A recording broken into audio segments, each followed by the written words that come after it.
Good evening. Netflix will spend $1 billion in Europe alone on new content this year. That's twice as much as last year, but only part of the $8 billion it will spend in total worldwide. The challenge of new online services has already led to consolidation, not least AT&T trying to buy Time Warner and, of course, interest in Sky in Europe. So what does the streaming revolution mean for traditional broadcasters, and who are the likely winners? Well, joining me here is the media and technology analyst Claire Enders, and live from New York, I'm joined by Daniel Ives, who's Chief Strategy Officer and Head of Technology Research at GBH Insights. So, Daniel, let me turn to you first. It seems now that Netflix is more focused on international growth than in the US. Is that right? Yeah, I mean, look, international is really the fuel in the engine at this point. I mean, we believe international subs go from about 60 million today to upwards of 100 million by 2020. So it's really an international growth story for Netflix, and that's why that they are putting significant dollars. You know, we'll call it $8 billion they're spending this year on content, about 35% that's original. Significant portion going internationally. Right now, they've kind of circled Western Europe and especially parts of Asia as areas they're going to significantly invest in over the coming years. They put on something like 7.5 million subscribers in the last quarter. I mean, to put that in context, Amazon Prime took more than a decade to get to 100 million. Who's got the deeper pockets here longer term? Look, I mean, if you look at it right here, I mean, Netflix, you know, is going to be spending, we'll call it $8 billion this year. Next year, it could be spending $10 to $11 billion. You know, I think when it comes to streaming, I mean, they have a massive competitive moat. You know, right now, they're really the only game in town. I mean, you could say Hulu, Amazon on the video side, much further down on second and third. It's really now about Disney with the Fox acquisition. Obviously, Sky's front and center with the Comcast, you know, potential competitive bid.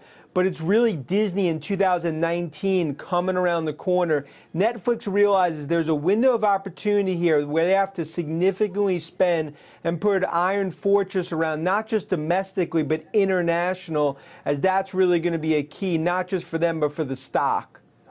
All right, Claire Enders, let me bring you in here. I mean, who's most at risk here? Is it the traditional broadcasters, the BBCs and ITVs of this world, or is it other streaming rivals? Well, I mean, the existing broadcasters have faced in this country Netflix for the last 6 years, and Netflix has taken about 5% of the total audience over that time. And by spending a huge amount on originals and a huge amount on acquisitions of rights, Netflix has established a really strong position in the UK. It's one of its leading foreign markets. But inherently, this is a market where people spend a great deal on content anyway. So the total expenditure on content in this market already is $12.5 billion before you start to look at Netflix. So $1 billion isn't going to go that far. Another point of comparison, Germany has a market with total revenues of £21 billion. You know, that's $30 billion. You know, what is $500 million in Germany going to buy Netflix? But what we've seen is a lot of completely new and innovative partnerships develop. There's no doubt that the linear broadcasters, the public service broadcasters like the BBC, ARD, Sky, all the institutions are getting together and engaging in completely innovative partnerships to try to have the budgets to confront the Netflix sums, because really there are 3 times as many original series on for consumers. So consumers have just never had it so good. And we are very used to competition in the UK. Other markets perhaps less, but remember that Sky started in 1989 and we've had decades of competition from a large number of sources, including from Netflix and Amazon and so on. Very interesting, Claire, though, that 80% of Netflix's audience is not watching original content, but reruns of old shows like Friends. Absolutely right. So they put a lot of prominence on originals. Here, The Crown has been a huge hit for them in terms of driving subscribers, but you're right.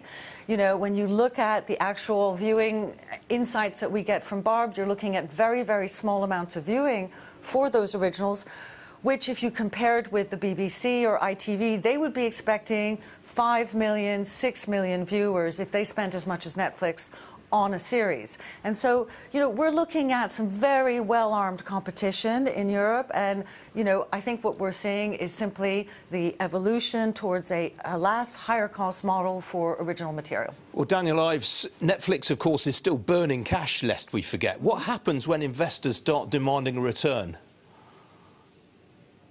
Yeah, look, your other guests had great points, and I think to this point, Netflix right now, from an investor perspective, they're giving them flexibility. I'd say really over the next, call it 1 to 2 years, to spend significant dollars in hopes of sort of this growth engine, not just on domestic, but also international. I think patience will wear thin if you don't start to see a significant margin ramp over the next 2-3 years.